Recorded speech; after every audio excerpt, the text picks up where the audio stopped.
오늘은 저와 여러분이 잘 아는 것처럼 맥주 감사주일입니다. 오늘 여러분들에게 감사가 충만하기를 주님의 이름으로 축복합니다. 언어학자들은 똑같은 말을 10,000번 정도 반복하면 습관이 바뀌고 그 말이 현실로 이루어질 확률이 있다고 합니다. 말이 입안에 있을 때는 내가 지배하지만 밖으로 나오면 말이 나를 지배한다고 하는 말이 있습니다. 그런 의미에서 우리가 생각할 때 말 중에서 감사라는 말보다 더 아름답고 능력 있는 말은 없을 것입니다. 감사는 말 자체만으로도 큰 이력을 지니고 또한 인생을 바꿔주는 역할을 합니다. 오늘은 이 감사가 주는 유익에 대해서 한번 저와 여러분이 생각해 보면서 오늘 여러분의 가슴 중심 속에서 감사가 뜨겁게 솟구쳐 오르기를 주의 이름으로 축복합니다. 첫 번째로 감사는 감사하는 사람과 주변 사람들을 행복하게 만든다라고 합니다. 제가 다시 한번 말씀드릴게요. 감사는 감사하는 사람과 주변 사람들을 더 행복하게 만든다고 합니다. 정신학적인 용어 중에 감사지수라고 하는 그런 말이 있습니다. 감사의 지수가 낮은 사람일수록 그 삶이 불행해지며 또한 건강하게 살지 못하고 감사의 지수가 높은 사람일수록 행복하고 건강한 삶을 살아간다라고 하는 것입니다. 예언하건대 누구든지 감사의 지수가 높을수록 그 사람의 미래는 행복할 것입니다. 성도 여러분, 감사라고 하는 말을 생각해 보면 신비한 언어입니다. 말하면 기운이 생기고 들으면 용기가 솟아오릅니다. 또 감사합니다라고 자연스럽게 말할 수 있는 마음은 건강한 마음입니다. 그러므로 감사합니다를 말할 때마다 사람의 마음은 빛이 납니다. 옆 사람을 바라보고 인사합시다. 당신의 얼굴을 보니 뭐가 납니다? 빛이 납니다. 빛이 납니다. 저는 오늘 이 자리에 앉아 계신 성도들 가운데 늘 성도들을 대할 때마다 어떤 분은 정말 얼굴 속에서 빛이 나는 모습을 봅니다. 그때 저는 그 얼굴을 바라보면서 이런 생각을 갖습니다. 나도 저분과 같이 얼굴에서 빛이 나야 되는데 이런 생각을 갖습니다. 감사라고 하는 이 단어 속에서 우리에게 가져다 주는 것은 사람의 마음은 빛이 난다라는 것이에요. 우리 귀한 성도님들, 진정한 행복은 어디서 오는 것일까요? 행복에 대한 저수를 보면 행복감을 극대화시켜주는 공통적인 비결로 의식적인 감사를 제시하고 있어요. 의식적인 감사. 남들과 비교하지 말고 스스로 받은 축복을 묵상해 보고 이제 내게 주어진 것들을 세어보며 감사하는 것입니다. 그럴 때 우리의 마음속에 기쁨이 생기고 몸에는 힘이 생기고 우리의 삶은 행복해지는 것이다 라고 하는 것입니다. 두 번째로 감사는 감사하는 사람에게 기적을 불러온다라고 하는 것입니다. 제가 말씀을 준비하면서 어느 사모님의 글을 읽어보았습니다. 그런데 그 사모님의 글 가운데 이런 내용이 담겨져 있었습니다. 그분이 아시는 전도사님이 학생 시절에 그 한쪽 다리가 짧아서 절뚝거렸고 집안 형편도 말할 수 없이 가난하여서 그는 늘 불행과 원망과 좌절 속에 살고 있었습니다. 그런데 그의 할머니 때문에 원망과 불평이 터져나오는 일이 많았다라고 합니다. 할머니는 하루 종일 혼자서 중얼거리는데 감사합니다. 감사합니다. 아버지 감사합니다라고 하며 일을 하셨습니다. 그는 우리 할머니는 되게 무식하기도 하시지. 도대체 뭐가 감사하다는 거야? 그놈의 감사하다는 소리 좀 안 듣고 살 수 없을까라고 여러분 불평을 하였습니다. 그러던 어느 날 학교 갔다 절뚝거리며 돌아오는 자신을 보고 할머니가 아버지 뭐합니다? 감사합니다 하시는 겁니다. 그 학교 갔다 다리를 다쳐서 절뚝거리는 그 자신을 바라보면서 할머니는 감사합니다. 그도 하도 속이 상해서 그래, 할머니는 내가 다리를 절뚝거리는 것이 그렇게도 좋으셔서 감사하다는 거예요 라며 가방을 마루에 내동댕이 쳤습니다. 할머니는 말없이 부엌으로 들어가셔서 그 밥상을 들고 부엌 쪽문으로 나오시다 그만 문지방에 꽝 하고 머리를 찌우셨습니다. 그 순간 그 할머니는 무척 아프신지 밥상을 마루에 내려놓으시고 두 손으로 머리를 감싸지시면서 얼굴을 온통 찡그린 채 또 입에서 말이 나오는데 하나님 아버지 감사합니다 라고 했습니다. 그것을 바라보는 바로 그는 너무 화가 치밀어서 이제 견딜 수가 없었어요.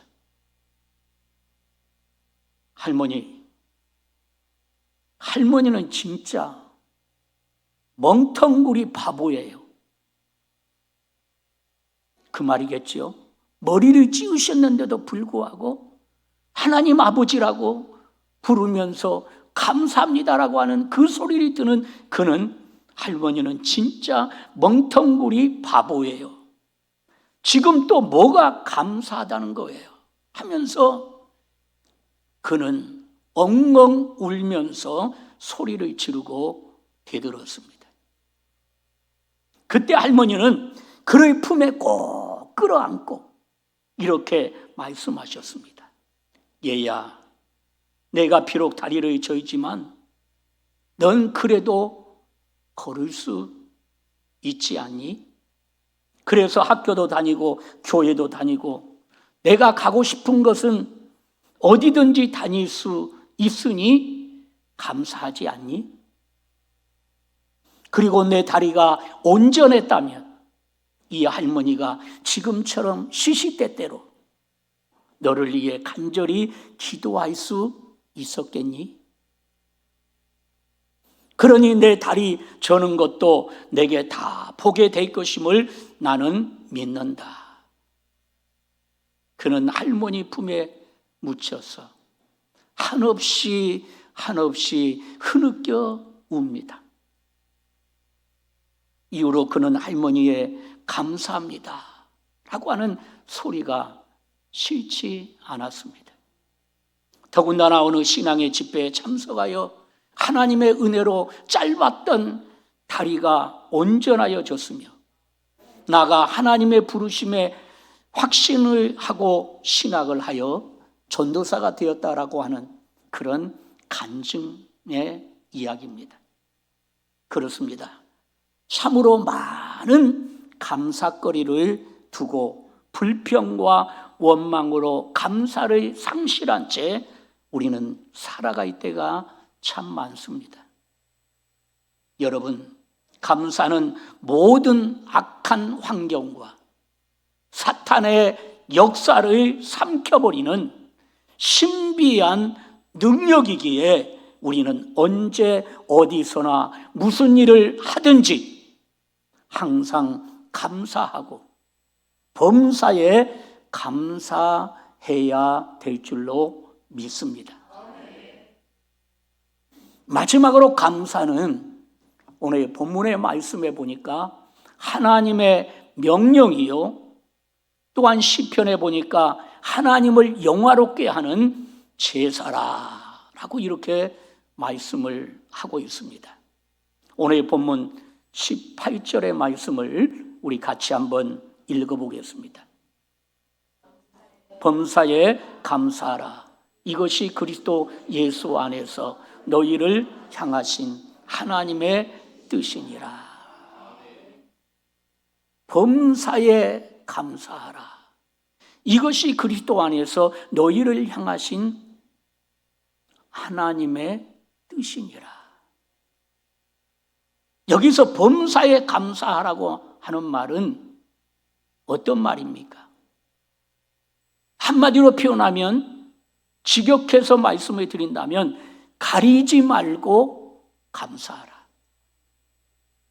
이 직역된 말씀을 조금 펼쳐보면 괴로우나 즐거우나 슬프거나 기쁘거나 행복하거나 불행하거나 성공했거나 실패했거나 간에 뭐하라? 감사하라고 하는 말. 감사하라는 것입니다. 우리가 범사에 감사하며 사는 것이 하나님의 뜻이니라. 할렐루야. 저도 어떤 때는 감사가 나오지 못할 때가 참 많아요. 제가, 여러분이 저를 잘 알다시피 제가 오래전에 성대 결절 수술을 했잖아요. 한참 말씀을 전하는데 아예 목에서 소리가 안 나와. 그래서 병원에 가서 진단하니까 한 6, 7년 된 이야기인데 이 성대가 결절되어 있으니 수술을 해야 됩니다. 그래서 수술을 했지요. 그런데 그 이후로 어느 때는 목소리가 참 잘 나오다가 오늘 또 제가 제 자신을 볼 때는 이 목소리가 잘 안 나와요. 목소리가 허스키해지고. 사실 목회자에게 가장 중요한 것이 뭡니까? 말이 잘 나와야 되거든요. 목소리가 잘 나와야 되는데 이 목소리가 잘 나오지 않을 때는 내 자신이 얼마나 답답한지 모르겠어요. 때로는 불평이 나와요. 윤성철 목사님의 그 간증 가운데 유튜브에 보면 이런 간증이 나오잖아요. 어느 날 어머니가 그 아버지의 핍박으로 인해서 부모님이 쓰러져 죽어요. 그런데 윤석전 목사님이 하나님 앞에 기도했다는 거 아니에요. 하나님은 죽은 나사로도 살리셨잖아요. 하나님은 죽은 나사로도 살리셨잖아요. 하나님은 죽은 나사로도 살리셨잖아요. 그 아버지의 핍박 속에서 고통당하고 쓰러져서 숨이 쉬지 않는 어머니를 위해서 기도했는데 그분의 간증이잖아요. 유튜브에 보면. 나는 실제로 보지 못했지만 그 간증을 또한 믿습니다. 목사님 거짓말할 일은 없잖아요. 그래서 죽은 나사로도 살리신 하나님인데 우리 어머니가 이렇게 돌아가시면 우리 어머니가 이렇게 죽어서 장례를 치르면 우리들은 어떻게 합니까? 우리들은 어떻게 합니까? 그 이유는 다른 목적이 아니었지요. 어머니가 교회 다닌다는 이유 하나 때문에 그 핍박이 가는 가운데서 어머니가 쓰러져 죽은 거예요. 돌아가신 거예요. 우리 신앙적인 용어로 하면 별세하신 거예요. 그런데 자녀들이 볼 때는 아버지는 핍박자고 어머니는 그래도 우리를 위해서 늘 함께하고 우리를 위해서 기도해 줬던 자인데 어머니가 이렇게 돌아가셨어요. 그래서 하나님, 나사로를 살리신 하나님, 우리 어머니 살려주셔야 우리가 핍박을 받지 않을 텐데요. 어머니가 영영 일어나지 못한다면 우리는 이제 아버지로부터 쫓겨날 수밖에 없어요. 하면서 하나님 앞에 기도했더니 결과적으로는 어떻게 되었어요? 살아났어요. 할렐루야. 내 말이 안 믿어지걸랑 유튜브에 가서 한번 찾아서 보십시오. 저도 답답하고 힘들고 어려울 때는 이런 기도가 나오더라고요. 사실 하나님 앞에 이런 기도 드리면 안 되거든요. 근데 우리는 하나님 앞에 때로 써야 돼요. 때로는 아이처럼 아무것도 모르는 자인 것처럼.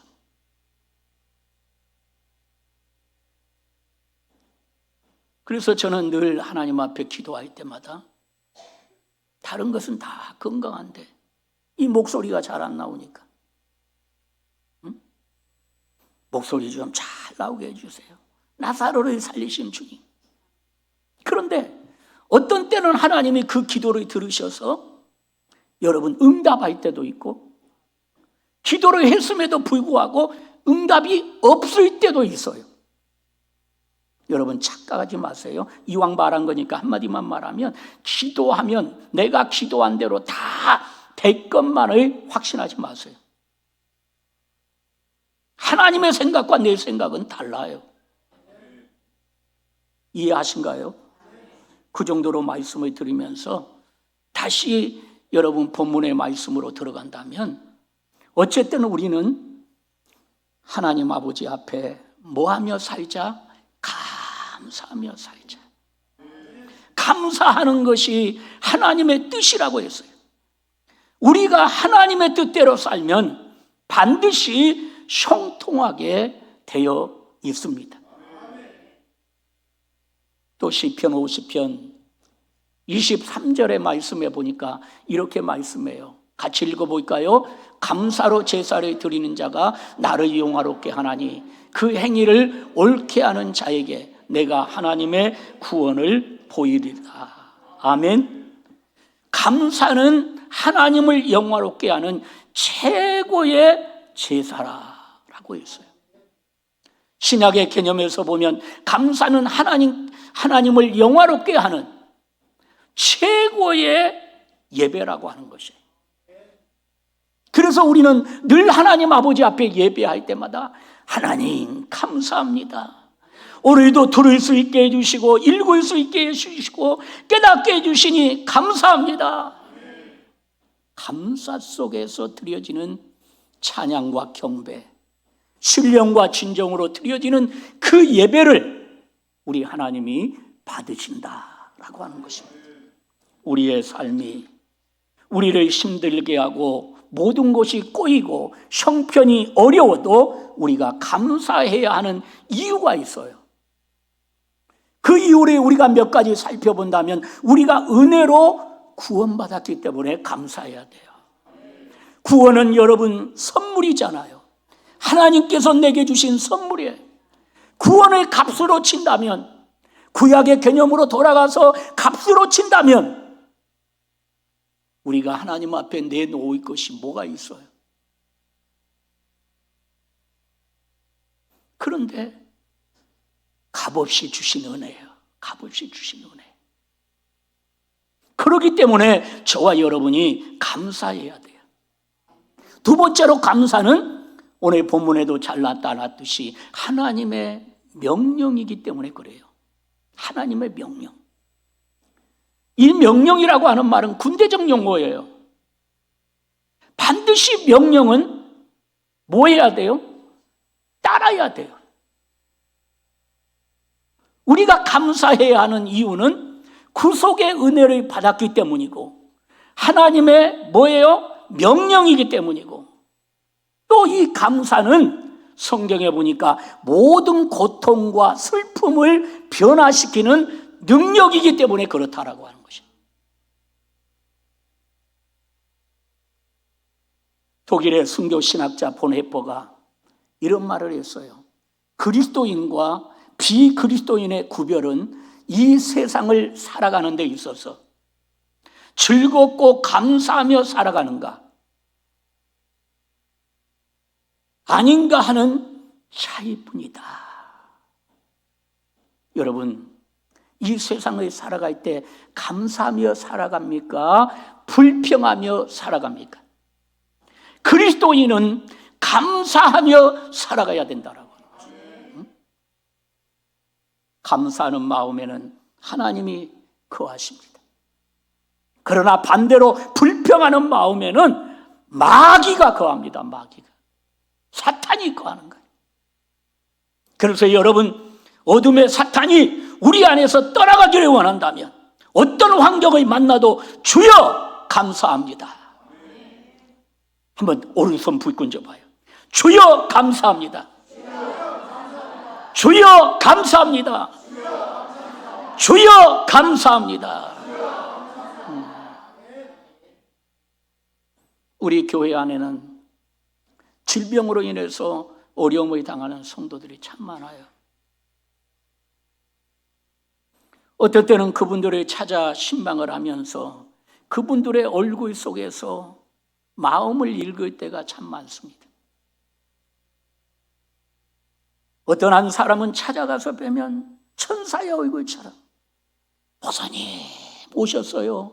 감사합니다. 감사해요. 하면서 마음속에 평안과 기쁨이 들어있는 것을 느낄 수가 있어요. 그래요. 이 땅에 사는 자체, 건강해도 또한 건강하지 못해도 이 땅에 사는 자체는 고난의 삶이에요. 고난의 삶이에요. 고난이 없는 삶, 눈물이 없는 삶, 고통이 없는 삶이 저와 여러분의 제2막인 저 천국이에요. 우리는 그 천국을 소망하기 때문에 오늘도 하나님 앞에 어떤 가운데서도 감사할 뿐이다 라고 하는 것입니다. 평생의 바다에서 인명구조원으로 일한 사람에게 정년퇴직을 할 때 목숨의 구하니가 몇 명이나 되느냐고 물었더니 단 2명이라고 했습니다.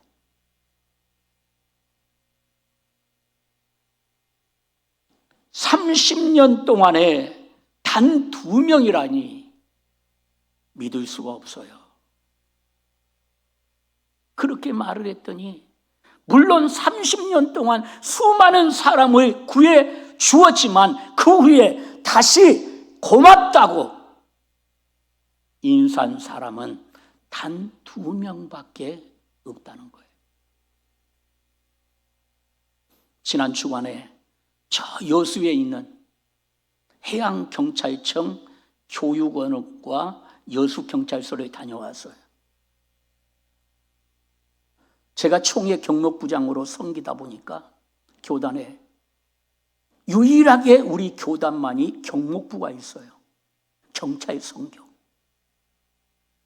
이제 막바지에 이르고 있는데 해양경찰청 교육원을 다녀왔는데 그 해양경찰청 교육원이 뭐냐? 한마디로 표현하면 전국에서 바다를 지키는 해양경찰, 그 분들을 교육시키는 곳이에요.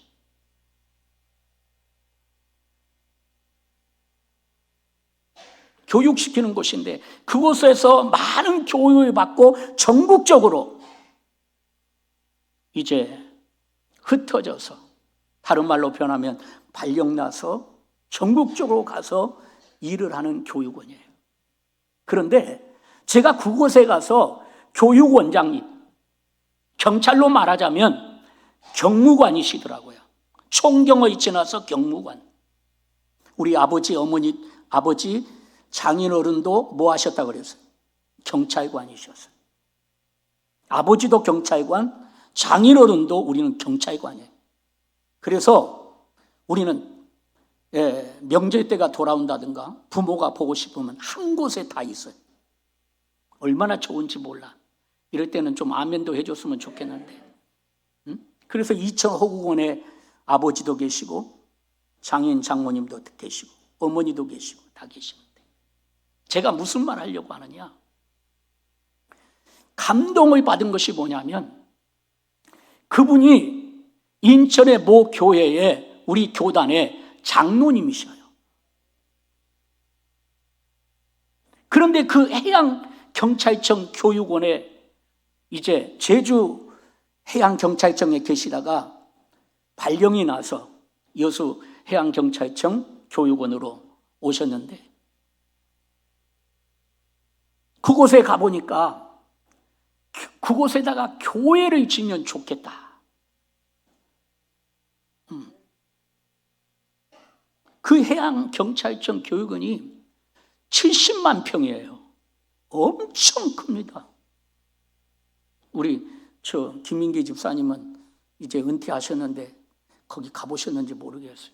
가보니까요, 엄청나게 큽니다. 그런데 그 엄청나게 큰 곳에 다 자리가 잡혀 있어요.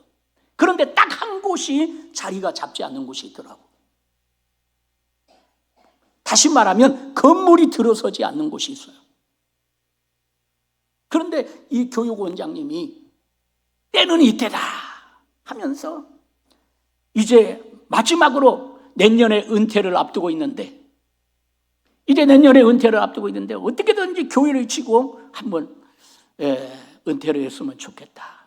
제주도 해양경찰청에 작년에 갔을 때도 역시 그런 마음이 있으셨거든요. 신앙이 우리보다 얼마나 뜨거운지 몰라요. 참 우리 한국교회 숨은 인재들이 많더라고요. 정말 경찰 복음화가 정말 쉽지 않는 곳입니다. 경찰서 들어가는 거 정말로 어렵습니다. 그런데 금년도 정말 경찰서들을 이렇게 다니고 경찰청, 서울경찰청, 본청 다 다니면서 느끼는 것은 그래도 비전이 있다. 그런데 이런 말 하다 보면 오늘 한도 끝도 없고요. 어쨌든 한마디만 말씀을 드린다면 결론적으로 이분이 교회를 치려고 했는데, 그래서 우리 경목부에도 좀 선교 좀 해주십시오. 또 우리 다른 데도 선교를 좀 부탁하면서 이곳에 어떻게든지 하나님의 전을 세워야 되겠다. 근데 한참 기도하고 이제 말뚝을 박아서 이제 교회를 치려고 하는데, 누가 그 해양경찰청 교육원에서 찔렸는지, 찔렀다는 게 뭔 말인지 알겠죠? 이 본청에다가 알려가지고 당신은 종교 편향주의야 하면서, 종교 편향주의가 뭔 줄 알죠? 대부분 여러분 관할 청에 보면 이 불교도 들어와 있고 원불교도 들어와 있고 천주교도 들어와 있고 기독교도 들어와 있습니다. 4개 종교는 들어와 있어요. 그런데 제일 많이 활발하게 움직이는 곳이 어디냐? 기독교만 움직입니다. 가서 보면. 그런데 이분이 평생 은퇴를 앞두고 교회를 지으려고 했는데 누가 고발을 했는지 본청에다가. 이게 항상 한 식구 안에도요 간첩이 있어요. 옆 사람한테 인사해요. 간첩되면 안 돼요. 간첩이 있어요. 우리는 함께 죽고 함께 살아야 되는데 그렇잖아요. 울어도 같이 울고 기뻐도 같이 기뻐해야죠. 그게 형제요 자매고 공동체인데 누가 고발을 했는지 본청에서. 거기다가 교회 지면 당신은 뭔 말인지 알았죠? 이 정도만 말합시다. 그래서 목사님 지금도 핍박받고 있어요. 경정되신 그분 한 분 같이 옆에 경정되신 분하고 같이 신앙이 좋아서 이 교회를 어떻게든지 접으려고 하시는데, 목사님 이에서 교회 지면은 내 목이 날아간대요. 목을 그대로 표현할게요. 목을 날려버린다 그랬대요. 그래서 사실은 그 교회를 지을 곳에, 그곳에 가서 오늘 이런 간증이 나올 것 같으면 제가 전광판에 띄웠으면 좋았을 텐데 사실 하려고 생각을 안 했어요. 성령이 인도해서 지금 말을 하는 건데 너무 힘들어요. 너무 핍박받아요. 그걸로 인해서 당신은 종교 편향주의야, 기독교만 교회냐 하면서, 종교냐 하면서 막 다구친다는 거죠. 기독교만 생명해 준 거지. 그럴 때는 두 손 들어서 할렐루야 해야지. 다른 데는 생명이 없잖아요. 그런데 그분이 그런 이야기를 하면서 눈물로 부탁을 하더라고. 기도해 주세요. 기도해 주세요. 될지 안 될지는 모르겠습니다만 어쨌든 그러한 성도들이, 숨어 있는 성도들이 많더라.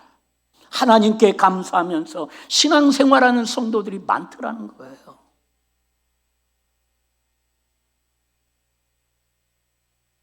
사람다운 사람은 인명구조 30년 동안 많은 인명구조를 했지만 고맙다고 찾아온 사람은 두 사람밖에 없었다는 거예요. 이 말은 사람다운 사람은 둘밖에 못 봤다는 거예요. 자, 오늘 저와 여러분을 보십시다. 우리가 주님께서 내 영혼을 구원해 주시기 위해서 십자가 위에서 고난당하시고 죽으신 것을 믿는다면 우리는 진정으로 감사하는 삶을 살면서 사람다운 신자다운 신자로 보답하는 삶을 살겠다는 고민이 있어야 하지 않겠습니까? 구약 성도들을 보면 감사한 일이 생길 때, 구약의 성도들은 감사한 일이 생길 때마다 제물로서 그 감사를 표시해서, 그렇다면 오늘의 신약의 사람들은 어떻습니까? 신약의 성도들은 감사한 일이 생길 때 사실 헌금으로 표현을 했습니다. 그러나 감사를 마음으로 표현하면 되지 꼭 헌금을 드려야 하느냐고 질문하는 분도 있습니다. 이거는 어쩌다가 개중에 있습니다. 물론 마음으로 표현해도 하나님은 기뻐하십니다. 그러나 진정으로 감사하는 마음이 생길 때 어찌 그냥 있을 수 있겠느냐라고 하는 겁니다. 그래서 감사는 예물이 따르는 것입니다. 감사는 감사하는 사람의 그 주변에 행복을 가져옵니다. 또한 그 삶에 기적을 불러일으킵니다. 또 우리가 범사에 감사할 때 우리 하나님께서 영광을 받으시고 그 자체 모든 것이 영화로운 제사가 된다라고 하는 것입니다. 범사에 감사하는 것이 하나님의 뜻이다 라고 했습니다. 그러므로 범사에 감사하는 우리 귀한 성도들 되기를 주의 이름으로 축원합니다. 기도하십시다.